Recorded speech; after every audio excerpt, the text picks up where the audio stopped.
चीजें, मैं किसी पीपल्स पार्टी से मेरा ताल्लुक नहीं है, मगर मैंने उससे बहुत सी चीजें सीखी जरदारी साहब से। क्या जरदारी साहब ने एक बात कही कि जनाब, उन्होंने एक जनरल बात की, बिलावल की बात नहीं की, उन्होंने कहा बच्चे आजकल के जिसे कहते हैं ना, वो अपने आप को समझते हैं कि जी मैं ही सब कुछ हूँ। और ये इफेक्ट है अच्छा, कि आजकल के बच्चे ऐसे ही समझते हैं। अच्छा, अब मैं आपको बताऊं, अब जरदारी साहब का, अब मैं क्योंकि तज्जियाकार हूं, अब मैं दूसरी तरफ आके बिलावल की तरफ सोचने लगा। जो बिलावल ने कहा कि जी बुजुर्ग है कि जान ही नहीं छोड़ते, मुझे ये बताएं कि दोनों सही है कि नहीं है। मेरे हिसाब से तो बिलावल ने भी सही कहा, जरदारी ने भी सही कहा। तो मतलब किधर आ गए हम आ गए जनरेशन गैप में।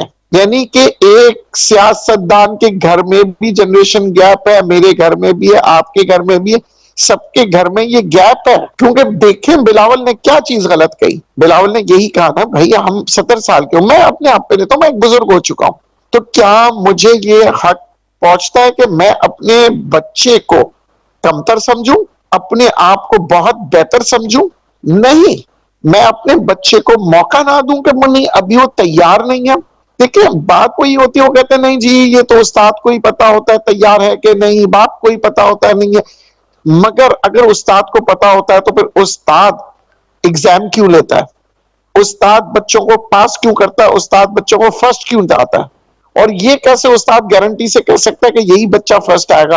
हो सकता है जो बच्चा कल को लास्ट आ रहा था आज फर्स्ट आ जाए क्लास में, तो उस्ताद तो सही नहीं हुआ ना। फिर तो बच्चे के अपने ऊपर है कि वो बच्चा फेल हो या फर्स्ट आए। उस्ताद कहां से कहता है कि जनाब मैं समझता हूं कि ये बच्चा तैयार हो गया।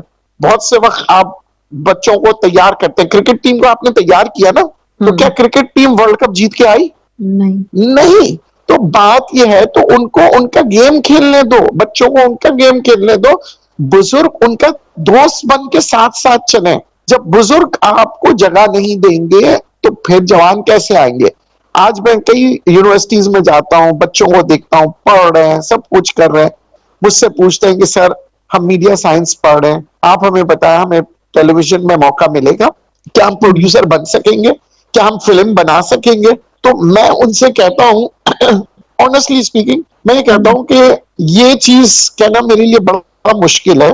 क्योंकि इस मुल्क में कभी आपने किसी सीनियर एक्टर को कहा है, देखा है कि वो बोले यार अब मैं सीनियर हो गया हूं, अब मैं कोई नए आर्टिस्ट लाता हूं? अगर हम हिंदुस्तान की बात करते हैं तो राज कपूर साहब जो थे ना, उनकी एक आदत थी, और शम्मी कपूर साहब की भी, वो हमेशा नए टैलेंट के साथ काम करते थे। राज कपूर ने जब भी जिनको भी लाए, नरगिस को लाए, बहुत से लाए, ये जो बड़ी बड़ी नाम एक्ट्रेसेस की आपने सुना होगा, ये सारी जो है ना, इनको राज कपूर साहब लेके आए थे, शम्मी कपूर साहब लेके आए थे। तो ये मौका देते हैं। तो हमारे यहाँ बाप बेटे को मौका नहीं देता है, बेटा बाप को नहीं देता है, तो हमारी ये जो जनरेशन गैप है, ये हम समझते ही नहीं है। बेटे ने अगर कोई लड़की पसंद की तो अच्छी नहीं है, बाप ने अगर उसी किस्म की एक और लड़की पसंद की तो समझते हैं जी बाप का बिल्कुल सही है।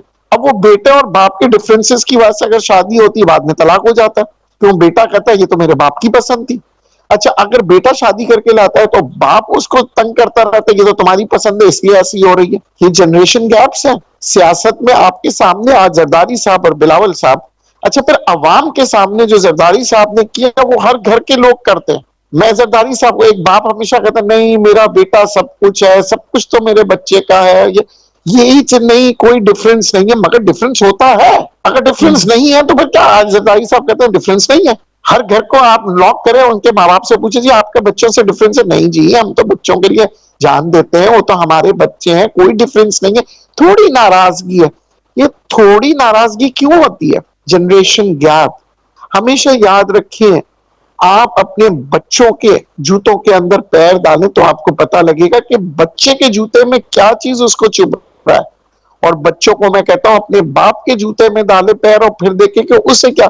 हमारे यहाँ हम यही होते हैं ना बाप सुधरता है, ना माँ सुधरती है, ना बच्चे सुधरते हैं, और वैसे दिखावे में सब एक दूसरे के लिए जान न्यौछावर कर रहे हैं। जिनसे पूछे, माँ बाप से पूछे, यार जो कुछ है दौलत ये तुम्हारी ही तो है। अरे तो तुम्हारी है तो तुम क्यों इंतजार करते हो कि जब कब्र में चले जाओगे तब मिले उसे? नहीं, मेरा बच्चा है ना, उससे डुबो देगा। क्यों? मरने के बाद क्या नहीं डुबो सकता? तो अच्छा आपके हयाती में आपके सामने देखे ना, आप शायद बचा सकोगे।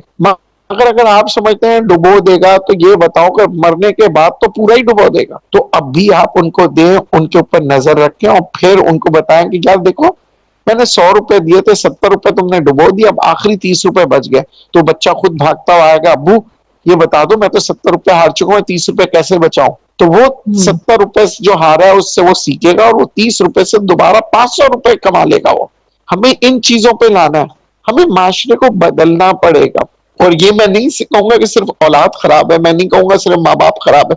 हमारे यहाँ अक्सर लोग क्या कहते हैं, माँ के पैर के नीचे जन्नत है। अरे वो माँ के पैर के नीचे जन्नत है जिसने अपनी औलाद के लिए कुर्बानियां दी, वक्त दिया, जान दिए, उसके लिए सारा वक्त दे के उसको जितना हो सकता है। माजरत के साथ उस माँ के पैर के नीचे क्या जन्नत होगी जिसके बच्चे के मुंह में बोतल है और माँ बैठ के टीवी देख रही है और बच्चा रो रहा है, या बच्चे की बोतल गीली हो चुकी है, पैम्पर गंदा पड़ा हुआ है, और बाद में आया को बोलती है भाई वो पैम्पर साफ कर लो। उस माँ के पैर के नीचे जन्नतें, माजरत के साथ ये मैं बहुत बड़ी बात कर रहा हूँ, मगर हो सकता है मैं ये मेरी बातें गलत हो, क्योंकि मैं इसलिए माजरत कर रहा हूँ, मगर मुझे वो माँ नजर नहीं आती जो पुराने जमाने की माँ होती थी, जो पूरी रात नहीं सोती थी अगर उसके बच्चे को जरा सा 99 या 100 बुखार भी होता था तो वो नहीं सोती थी। वो माँ मुझे नजर ही नहीं आ रही जो सुबह उठती थी 5 बजे, नमाज पढ़ती थी और अपने घर वाले को उठाती थी, अपने शौहर को उठाती थी, अपने बच्चों को उठाते थे, नाश्ता बनता था, वो आटे अब गूने तो खुद जाते थे, पराठे बने अब तो जाते खुद थे। बड़ी सो रही होती हैं और देर देर से उठती हैं। अब तो डॉन डबल रोटी से लेके डॉन पराठे तक, तो वो यही हर चीज जो है ना, हमारे बच्चे भी डॉन डबल रोटी बन चुके हैं बिल्कुल। हमारे मुल्क वो बात फिर वही आ गई कि एक ख्वाहिश है कि हमारे मुल्क में भी वो बेसिक सहूलियात हों जो दूसरे ममालिक में है। ये देखिए, क्या आपको लगता मुझे है कि ये कभी बताएं, हालात सहूलियात की बात नहीं के मानूंगा मैं जूबी, कता कलामी माफ। सहूलियात की बात करते हैं तो उस जमाने में तो पैम्पर भी नहीं होते थे, कपड़ा बांधा जाता था। बात सहूलियात की नहीं है, बात विल की है, बात अपने माइंडसेट को चेंज करना है। जो अगर मेरा बाप दादा जो है ना थप्पड़ मार के स्कूल ले जाते थे, तो हम भी अपने बच्चों को थप्पड़ मार के ले जाएं। मेरे दादा ने, बाप ने अगर वो मॉन्टेसरी में डाला था तो मैं भी डालूं। जापान में स्कूलिंग आपको पता है कब शुरू होती है? जब क्लास 6 के बाद, 6 और 7 के बाद स्कूलिंग शुरू होती है। बाकी घर में 6 तरबियत तक तो करो, उसकी पढ़ाओ। घर में तरबियत करो, स्कूल में भी तरबियत होती है कि भाई किस तरह आपने खाना खाना है, किस तरह आपने जी, बैठना है, किस तरह स्कूल बिल्कुल, को सफाई करनी है, किस तरह बाथरूम धोना है। ये सारी चीज दुनिया में, और वो इंसानियत सिखा रहे होते हैं। बिल्कुल। वो 7-8 साल तक बच्चे को सिर्फ इंसानियत सिखाते हैं, कोई नहीं। हमारे यहाँ थोड़ी के जनाब वो बच्चा पैदा नहीं हुआ, बीवी प्रेग्नेंट है और जाके बड़े बड़े नाम के स्कूलों के बाहर जाके खड़े हो ऐसे जाते ही हैं कि है। जनाब हमें फॉर्म मिल हाँ जाए। जी, जी, ठीक जी, है ना? बिल्कुल ऐसे ही है। हाँ, और मजे की बात ये, मुझे बताया उस स्कूल से कितने कितने बड़े लोग निकले। नहीं, वो स्कूल से इसलिए बड़े लोग निकलते हैं, बड़े लोगों के ही बच्चे होते हैं, तो बाप के मरने के बाद वो उसके कारखाने पे वो बच्चा आके बैठ जाता है। तालीम की वजह से वो लोगों ने मिले नहीं बनाई है। जो हम अपने बच्चों को कहते हैं यार फला स्कूल में डाल दे, मेरा बच्चा बहुत बड़ा आदमी बनेगा, नहीं, वो बच्चा पागल बन जाएगा, क्योंकि उस बड़े स्कूल के अंदर बड़े बड़े घरों के बच्चे हैं। वो पढ़े या ना पढ़े, उनके बाप जब मरेंगे उनके कारखाने उनके पास होते हैं। देखिए, हम बच्चों को भी साइको बना देते हैं उस टाइम पे, औरतें भी साइको हो जाती हैं, फलां के पास फलां गाड़ी है, फलां के पास फलां जेवर है, अपने घर बर्बाद कर देती है, तलाक हो जाता है। शौहर बेचारा पागलों की तरह इधर उधर पर बेईमानी करता है, रिश्वतें लेता है, गलत काम करता है। उसको ये होता है कि मेरे घर की खुशी पैसे से है, क्योंकि बीवी भी पैसे मांग रही है, बच्चे भी पैसे मांगे। ससुराल में जाता हूं तो पैसे नहीं होता तो वो लोग भी बेइज्जत करते हैं, घर पे आता हूं घर पे तो माशरा, उसको माशरा हम बना रहे हैं। माशरा गंदा नहीं है, हमने गंदा कर दिया। फिर हम कहते हैं सियासतदान। आज आप देखिए, मैं आज आपको बड़ी एक मिसाल देता हूं। बच्चा हमारे यहाँ पाकिस्तान में बच्चा पैदा होता है तो 2 साल से लेके 26 साल तक उसको सिर्फ ये कहा जाता है पढ़ो पढ़ो पढ़ो पढ़ो। ठीक है जनाब, 26 साल तक तो वो पढ़ रहा होता है। 26 साल बाद वो उसे नौकरी ढूंढने में लगते हैं 3 साल। 27, 28, 29 साल में उसको नौकरी मिलती है। नौकरी मिलती है तो कोई लाखों करोड़ों की नहीं मिलती है। फिर 29 साल बाद जब नौकरी मिलती है तो एक छोटू की नौकरी मिलती है, क्योंकि उसके पास एक्सपीरियंस होता नहीं है, काम का तजुर्बा होता नहीं है। फिर वो 29 से 30 तक पैसे कमाने का सोचता, उसी दौरान उसकी शादी